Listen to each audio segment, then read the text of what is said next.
আসসালামু আলাইকুম সুপ্রিয় ষষ্ঠ থেকে নবম শ্রেণীর শিক্ষার্থী ভাই বোনেরা, আশা করি তোমরা সকলেই ভালো আছো। তোমাদের ষান্মাসিক মূল্যায়নে আবারও নতুন করে রুটিন প্রেরণ করা হয়েছে, অর্থাৎ নতুন করে তোমাদের রুটিনের পরিবর্তন এসেছে। তোমাদের 13 তারিখের যে পরীক্ষাটি হওয়ার কথা ছিল সেটা কিন্তু 13 তারিখে আর হচ্ছে না।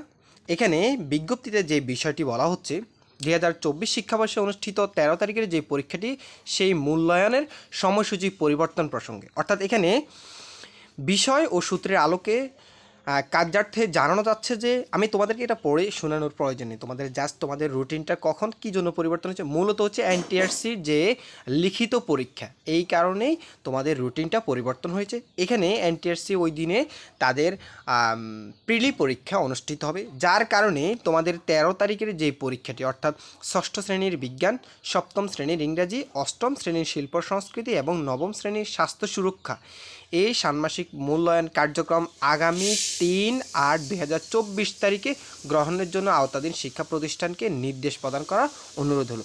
এখানে মূলত তোমাদের যেই পরীক্ষাটি, যে 13 তারিখে যে ষষ্ঠ শ্রেণীর বিজ্ঞান পরীক্ষাটি, সপ্তম শ্রেণীর ইংরাজি পরীক্ষাটি, অষ্টম শ্রেণীর শিল্প সংস্কৃতি এবং নবম শ্রেণীর স্বাস্থ্য সুরক্ষা, এই পরীক্ষাটি কত তারিখ হবে?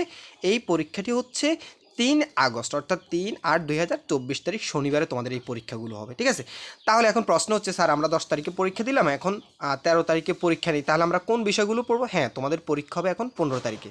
তাহলে 15 তারিখে কী পরীক্ষা হবে? ষষ্ঠ শ্রেণীর হবে ইতিহাস ও সামাজিক বিজ্ঞান, সপ্তম শ্রেণীর হবে গণিত, অষ্টম শ্রেণীর হবে বাংলা এবং নবম শ্রেণীর হবে ধর্ম। এটা হচ্ছে তোমাদের মূল রুটিন। ঠিক আছে, তাহলে 10 তারিখের পরে তোমাদের পরীক্ষা হচ্ছে 15 তারিখ এবং রুটিনে তোমরা দেখতে পাচ্ছ পরীক্ষার রুটিনটা।